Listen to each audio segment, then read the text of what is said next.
A potential strike from the UAW now looming over the auto industry. Thank you for staying with us tonight. I'm Glenda Lewis. And I'm Brian Abel, live on Detroit's east side at the UAW Solidarity House. That's where contract negotiations are still underway with just hours to spare.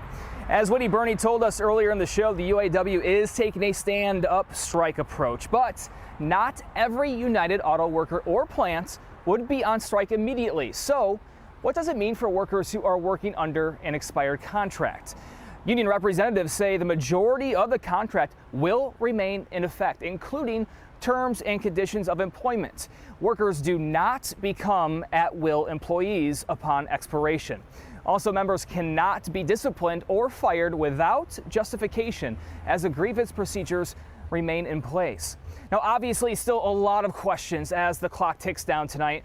I'm joined right now by Marick Masters from Wayne State University. Marick, thank you so much for joining us tonight. Let's get right into it and begin with what's on the line tonight. Will automakers continue to budge in contract negotiations? Well, I think it's going to be difficult at this point for them to make an offer that is a lot more favorable than they have. They've laid a lot on the table very recently. They're still, in some cases, I think, waiting for the union's counter response.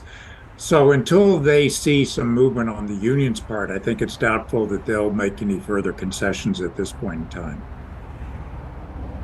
Okay, so Marick, we've heard a lot from automakers about raises, but one of the big talking points of these negotiations has been the 32-hour work week.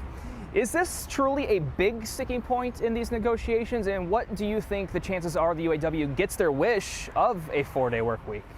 Well, I'm not certain that's the big sticking point. I think the wages, I think COLA, I think job security, investments in facilities that are moving towards electrification, those things I think are really the higher priority items.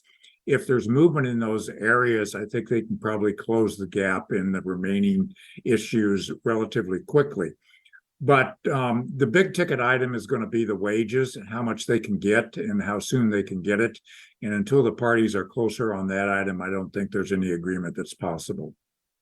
All right, let's talk about plants. Which ones could we see go on strike after tonight? Well, it depends on how strategically how much impact they want to have immediately. If they want to have a great impact immediately, they would strike components, parts, transmission engine plants, such as the one in Toledo that GM has. If they wanted to have a more modest impact immediately, they could strike an assembly plant. But I think they're going to want to have some impact, whatever approach they take, on the companies sooner so that the workers don't have to spend any more time than necessary on strike. All right, we will wait and see. Marick Masters from Wayne State University, thank you so much for joining us tonight. Pleasure being here. Thank you.